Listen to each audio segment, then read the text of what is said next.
सब हम इस वीडियो में सीखेंगे कि अपन पार्शियल इंटीग्रेशन कैसे करते हैं। सबसे पहले अपन एक एग्जांपल लेंगे। मान लो अपनी जो इनकम है, पहले ये अपनी इनकम है जिसमें अपनी हाउस प्रॉपर्टी की इनकम है 7,50,000 और एग्रीकल्चर इनकम है 12,50,000। तो अपनी टोटल इनकम कितनी होगी? 20 लाख रुपए। अब 20 लाख रुपए में से अपन को सिंपल सी बात मालूम है कि जो 12.5 लाख की इनकम अपन ने कमाई है थ्रू एग्रीकल्चर, वो तो टैक्सेबल है ही नहीं, तो सीधा सीधा इसे राइट ऑफ कर दो। 20 लाख की इनकम राइट ऑफ हुई, तो अपनी कितनी बची इनकम? 7.5 लाख। 7.5 लाख पे अपन न्यू रिजीम से टैक्स लगेंगे, तो खुद देख सकता है कैसे लगा, और अपना 26,000 का टैक्स आ गया।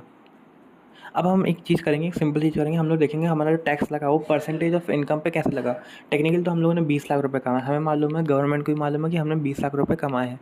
उसमें अपन ने दिया जस्ट 26,000 का टैक्स। तो अगर देखा जाए तो 1.3% इनकम है, जो कि मतलब 1.3% ऑफ इनकम, ये बहुत कम होता है यार, इतना थोड़ी।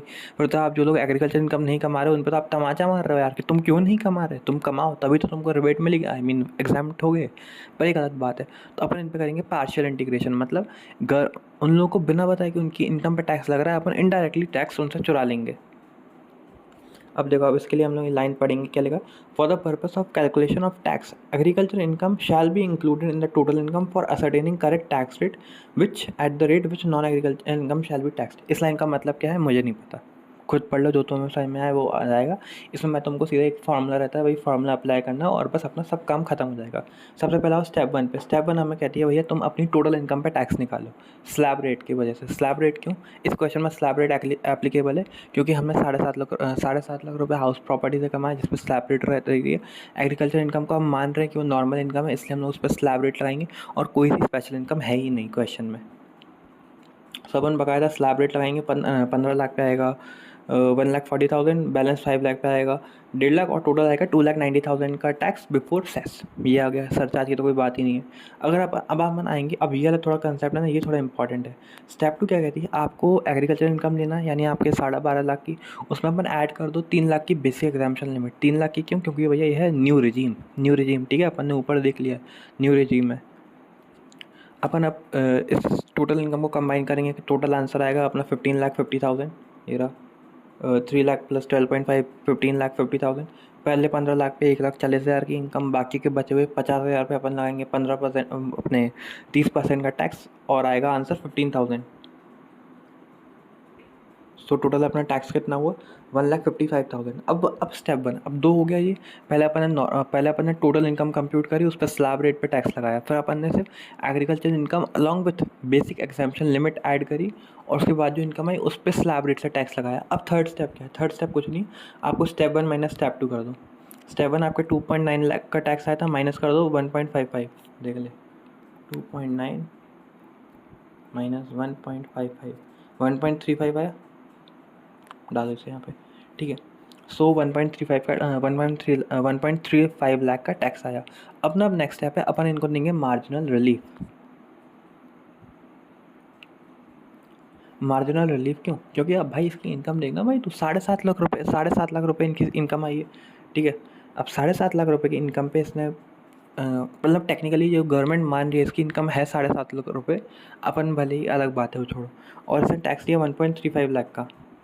अब पहली बात अपन को अच्छे से मालूम है, इधर अपन को रिबेट का कंसेप्ट याद रखना पड़ेगा। अगर इसने 7 लाख रुपए नॉर्मल इनकम कमाई है, ठीक है, हाउस प्रॉपर्टी की नॉर्मल इनकम है, अगर ये हाउस प्रॉपर्टी से सिर्फ 7.5 लाख रुपए की इनकम कमाता तो इसको कोई टैक्स देना पड़ता? नहीं देना पड़ता। क्यों? क्योंकि भैया फर्स्ट 3 लाख पे तो बेसिक एग्जाम्पशन लिमिट लग जाएगी, बाकी के बचे 4 लाख पे ये 20,000 रुपये का टैक्स देता, जिसमें इसको रिबेट मिल जाती, तो इसकी इनकम टैक्स जो लाइबिलिटी है वो ज़ीरो हो जाती, ठीक है। और मार्जिनल रिलीफ का कंसेप्ट क्या कहता है भाई? सुन,